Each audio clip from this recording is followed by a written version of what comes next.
Hello, BookTube, and welcome back to Aprilmarillion. This is a month where we are reading the Silmarillion. We are going through the Silmarillion section by section. This is the largely posthumous elaboration of the legendarium that J.R. Tolkien wrote to underscore his books, The Hobbit and The Lord of the Rings. So it reads very differently from both The Hobbit and The Lord of the Rings. There are long narrative stretches in this book, but there are also stretches that are not narrative, that are more etiological. They're more just expository, and you just have to roll with that. When you're reading this for the first time, especially when you're going through it, in the way that a book is normally read, front to back, you will be struggling along with, and this happened, and then that happened, and lo, so-and-so was, firm of hand and stout of heart. And then he gave birth to so-and-so and whatnot, or he lived in such and such a place, which was a fair land until it was blighted or whatnot. You'll be reading stuff like that, and then all of a sudden, after 100 pages of that, you'll run across an actual story with characters and motivations and a beginning, a middle, and an end. And then you'll go right back to the Deuteronomy stuff. So, you have to be prepared for that if you read this. If you do, you are in for a reading experience like nothing else. Not even like the great models that Tolkien used for this. The Norse Eddas or the King James Bible. It's not even like them. It's like nothing else. And we read we talked about the first part of this book, the Ainulindalë, which is about theology. Naturally, it's about theology. It's about the gods. And the one God. Tolkien manages to have his way with both. He manages to have the best of both worlds. There is a one God, a God more powerful than any others, more powerful than all the others put together, a God whose vision rules reality and who does not reveal his vision in full to anybody. In other words, an omniscient, remote Christian deity. And also, his name is Eru Illuvatar. But he has also created a pantheon of gods, the Ainur. And they all have different characteristics. There are God knows how many of them, and a problem, or maybe a dramatic necessity in Christian mythology that Tolkien has imported to the Silmarillion, is that among the Ainur, among these created beings, will be a being who is evil, a being who is by nature confrontational, a being who does not agree that respect or veneration, or in Christian theology worship, is owed to the one God, and who intends to oppose him in every way. In this case, it's Melkor, an Ainur named Melkor. But as we learn in this next section, the reason I say that with a little bit of exasperation is because theologically, if you're inheriting your theology after thousands of years, okay, well, there's nothing you can do about that. But Tolkien made this up. He didn't invent this. He didn't inherit this from anybody. And if you're making it up, you are forced to confront the problems with that arrangement. And the foremost problem with that arrangement is that an all-powerful deity would do it over. An all-powerful deity would change, when it realized that there was a bad apple in the bunch, that all-powerful deity would wink an eye or scrunch a nose or whatever and simply undo that. It's evil and consternation and chaos for literally no reason. So you just remove it.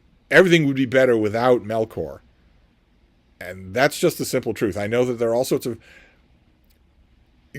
Christian exegesis that you can use, saying, well, no, then if it weren't for him, there would be none of the heroism, the doomed heroism of the first age or the second age, or especially the third age.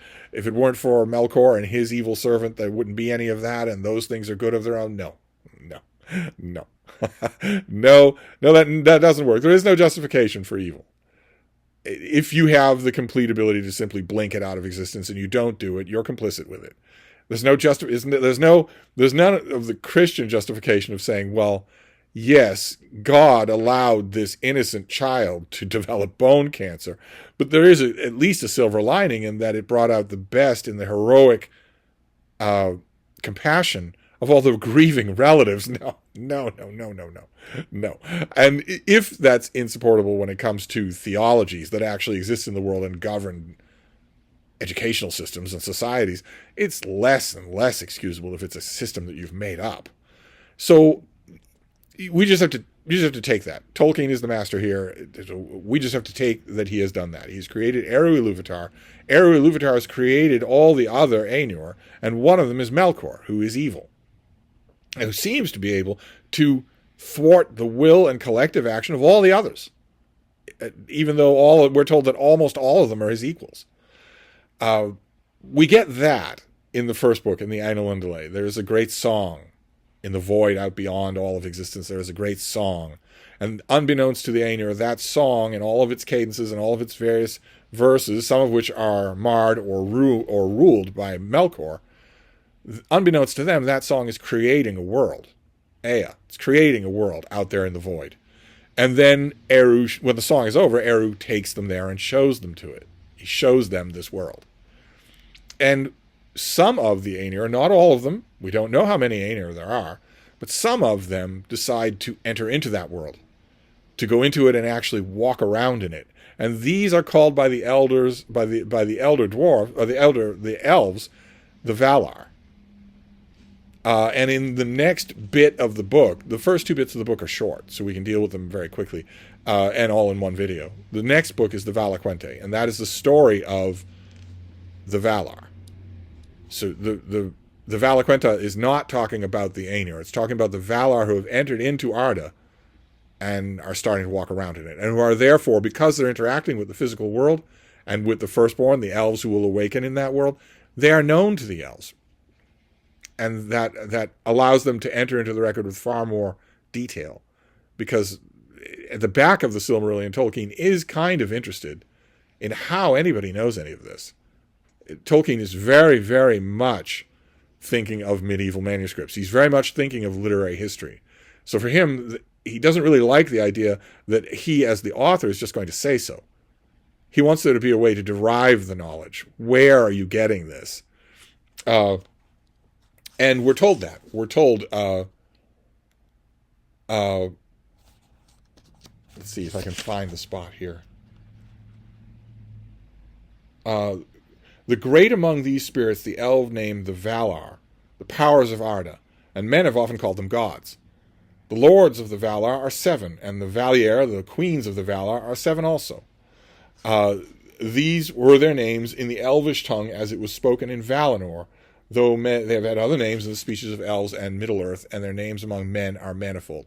And then we are told who these characters are. There is Manwë, who is the greatest of them all. Aside from, we're told that Melkor is the greatest of them all, but Manwë is almost his equal. There's Ulmo, Aule, Orome, Mandos, Lorien, Tulkas, Varda, Yavanna, Nienna, Este, Vaere, Vanna, and Nessa. And then Melkor is counted no longer among the Valar, and his name is not spoken upon earth. So he is one of them, but he's not counted in their host. And of course, there's classical resonance here as well, right? The 12 great Olympians of Greek mythology. There's classical resonance here too, and that's where it stops.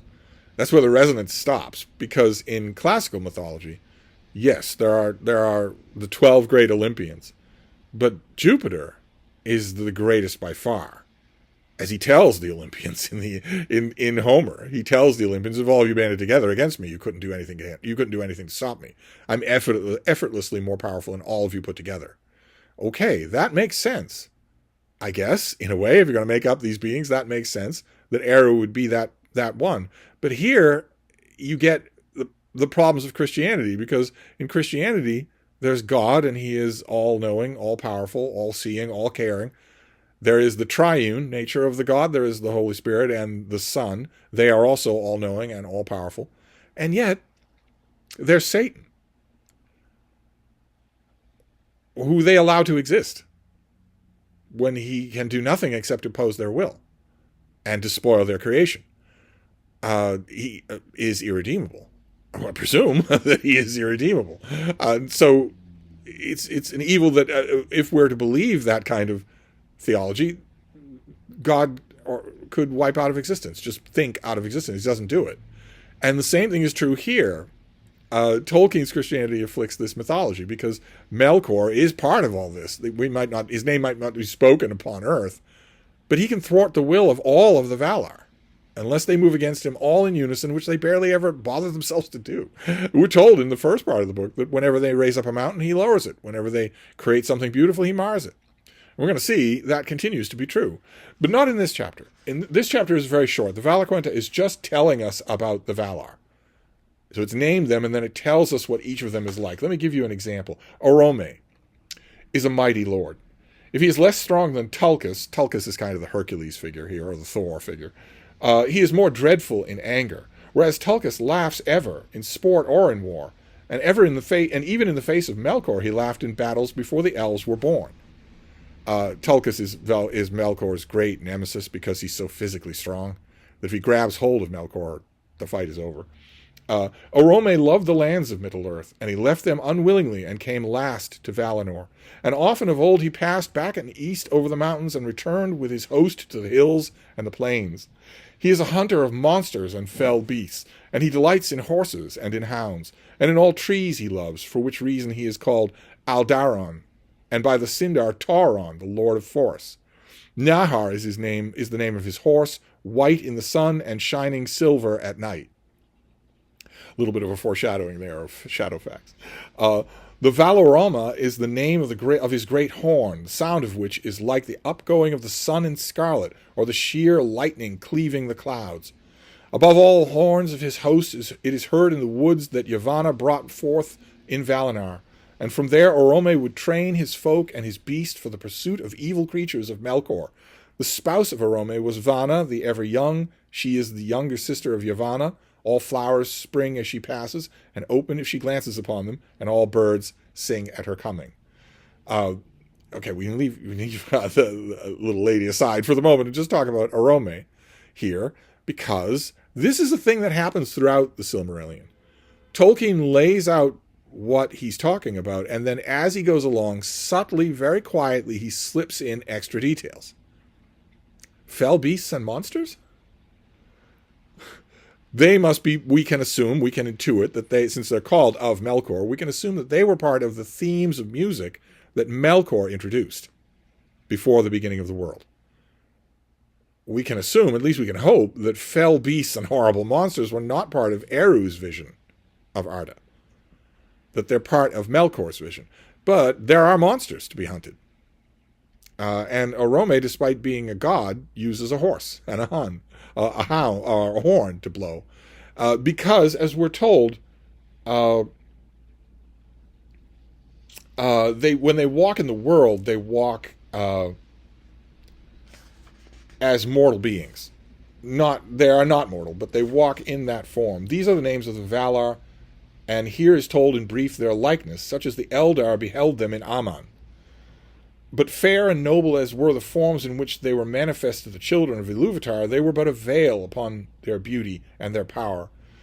And if little here is said of all that the Eldar once knew, that is as nothing compared to with their true being, which goes back into the regions and ages far beyond our thought.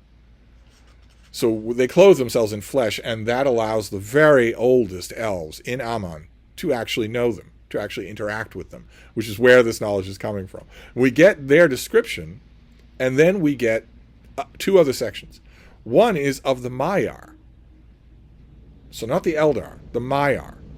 And it turns out that the Maiar were also born at the beginning of time. They were also born of the music of Ilúvatar. They are like the Valar, only slightly less powerful.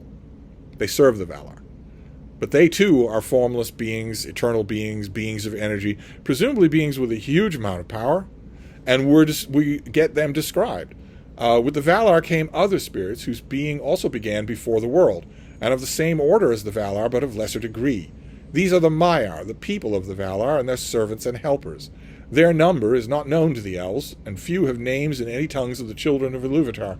For though it is otherwise in Aman, in Middle-earth the Maiar have seldom appeared in forms visible to elves and men. And we're told who some of these are, and we get two that I want to mention. One is Melian, and we're going to encounter her a few times. We're told of Melian, much is told in the Quenta Silmarillion. But we're told another character as well, Olorin. Wisest of the Maiar was Olorin. He dwelt in Lorien, but his ways took him too often to the house of Nienna, and of her he learned pity and patience. For though he loved the elves, he walked among them unseen, or in a form as one of them, and they did not know whence came the fair visions or the promptings of wisdom that he put into their hearts. In later days he was a friend of all the children of Ilúvatar, and took pity on their sorrows, and those who listened to him awoke from despair, and put away the imaginations of darkness. And the reason why that's resonant, Melian is resonant for this book, because Melian occurs all throughout this book. Being not even an elf. Elves, of course, in Tolkien's creation are immortal. They live forever unless they're killed. They live forever. But Maiar are something different altogether. They aren't even physical beings, and are far more powerful. And Melian occurs throughout this book. But the reason that readers' ears will pick up when Aloran is mentioned is because Aloran, the Maiar, when much, much, much later than this, thousands and thousands of years later than this, he is clothed in vulnerable, hungry human flesh. He is Gandalf. And so whenever he crops up in any earlier Tolkien writings, fans of the Lord of the Rings immediately perk up their ears. But once we're done hearing about the Maiar, we also hear about enemies, because we haven't heard anything about them yet. And now we hear not only about Melkor, but about the people that he has suborned. He's not alone. I want to find he was not alone. For the Maiar of the Maiar, many were drawn to his splendor in the days of his greatness, and remained in that allegiance down into his darkness. And others he corrupted afterwards to his service with lies and treacherous gifts. Dreadful among these spirits were the Valaquenta, the scourges of fire that in Middle-earth were called the Balrogs, demons of terror. Meaning something. Actually, I don't mean to keep harping on Tolkien's Christianity here, but this is equally problematic. He is just bringing the problems of Christianity into his own legendarium when he didn't need to. He can make up anything he wants. He doesn't need to make it this way. So the Maiar, the lesser spirits, are corruptible. And so it's not just Melkor. It's lots of people doing evil. And still Eru does not change them. Still Eru does not say, oh, well, okay, there was a flaw in the ointment somewhere, but I'll wink my eyes and change all these people so that they aren't capable of evil anymore. And the same thing is true in Tolkien's Christianity. Satan is not alone. He draws off a gigantic number of angels that sang in the full light of heaven in the face of God, who are willing to leave, who are willing to say, no, I like this better. I've had enough of this. I don't want heaven anymore. I don't want the face of my creator. I want this. I want power, or to serve this dark lord. In both cases, you have to wonder why an Eru Ilúvatar figure would allow that to be true. It cannot possibly be a question of free will. Not that free will enters into Tolkien's legendarium, but it enters into the legendarium he's aping here in Christianity, but it cannot possibly be that. It has to be an element of masochism. Why would you allow this to be present in your creation? But Melkor draws a lot of these Maiar off, and it's not just the Balrogs. It's also his foremost servant. Among those of his servants that have names, the greatest of these was the spirit whom the Eldar called Sauron. In the beginning, he was a Maiar of Aule, and he remained mighty in the lore of that people. Aule is the smithy god, and Sauron is going to go on to forge things. In all the deeds of Melkor, the Morgoth upon Arda, in his vast works and in the deceits of his cunning, Sauron had a part, and was only a little less evil than his master, in that for long he served another and not himself. But in after years he rose like a shadow of Morgoth and a ghost of his malice, and walked behind him on the same ruinous path down into the void. And that ends the Valaquenta. So we're going to move on next time to a much, much longer section. We'll have to break it up. But the Valaquenta tells us one thing, at least. I mean, there are all sorts of things you can think about this, all sorts of ways that you can parse it. But we now know from if you knew nothing about Tolkien before, if you're just reading this, you now know that not only is the Aprilmarillion going to be a character in this book? Not a very prominent character, but she recurs all throughout this book. But also that Maiar are going to govern the Lord of the Rings. It's not just, keep in mind, the Balrog is a Maiar. But look at the other characters in Lord of the Rings. Both Gandalf and Sauron are Maiar, who knew each other before there was time, before there was creation. Known each other forever. Literally forever. And is the same thing true of Tom Bombadil? Tolkien doesn't say. We don't know. But I think that's fascinating. That these lesser figures, these lesser godlings, angels, are going to rule the action of Lord of the Rings. but we're not there yet. We're ages and ages away from there now. So we're going to move on to the next section in this book, which is called the Quenta Silmarillion, the history of the Silmarils. We'll find out what they are, and I'll figure out a way to break this all up. It's not hard to do. Tolkien and Christopher Tolkien and Guy Gavriel Kay have broken this up into lots of different segments. We don't have short segments to deal with for a while now, so we'll break up the longer ones, and I'll be back. We'll just keep going. Thank you, Booktube.